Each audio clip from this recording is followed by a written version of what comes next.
सोलापूर येथील प्रथम वर्ग न्यायदंडाधिकारी न्यायालय क्रमांक 6च्या न्यायाधीश जे.पी. पाटील यांनी दिलेल्या महत्त्वपूर्ण निकालात हुंडाबळी, शारीरिक व मानसिक छळ तसेच दमदाटीच्या आरोपांखालील गुजरातमधील शेठ कुटुंबातील 5 सदस्यांची सन्मानपूर्वक निर्दोष मुक्तता केली आहे.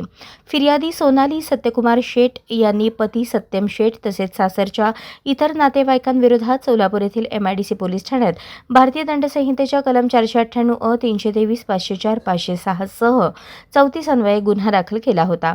आरोपींकडून छळ करण्यात आला, पैशांची मागणी केल्याचा आरोप फिर्यादीकडून करण्यात आला होता. या प्रकरणात बचाव पक्षातर्फे ॲडव्होकेट श्रीनिवास कटकूर यांनी न्यायालयात बाजू मांडताना अभियोजन पक्षाकडे आरोपींविरोधात कोणताही ठोस व कायदेशीर पुरावा नसल्याचे निदर्शनास आणून दिले.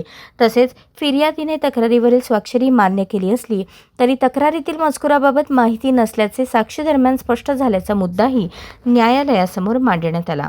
दोन्ही बाजूंचा युक्तिवाद आणि सादर करण्यात आलेल्या पुराव्यांचा विचार केल्यानंतर अभियोजन पक्ष आरोपीविरुद्धचा गुन्हा वाजवी शंकेपलीकडे सिद्ध करण्यात अपयशी ठरल्याचे न्यायालयाने नमूद केले. त्यानंतर फौजदारी प्रक्रिया संहितेच्या कलम 248(1) तसेच भारतीय नागरिक सुरक्षा संहिता 2023च्या कलम 271(1) अन्वये न्यायालयाने सर्व आरोपींची निर्दोष मुक्तता केली. निर्दोष मुक्त करण्यात आलेल्या आरोपींमध्ये सत्यम महेंद्रकुमार शेठ पती, महेंद्रकुमार अमृतलाल शेठ सासरे, ज्योतिबेन महेंद्रकुमार शेठ सासू, हिरेन महेंद्रकुमार शेठ दीर, मोनलबेन हिरेश शेठ जाऊ यांचा समावेश आहे. हे सर्वजण गुजरात राज्यातील सुरेंद्रनगर जिल्ह्यातील वाढवण येथील वर्धमान कॉलनीचे रहिवासी. या प्रकरणात आरोपींच्या वतीने ॲडव्होकेट श्रीनिवास कटकूर, ॲडव्होकेट आकाश आयंची, ॲडव्होकेट रत्ना अंत्रोळीकर यांनी काम पाहिले.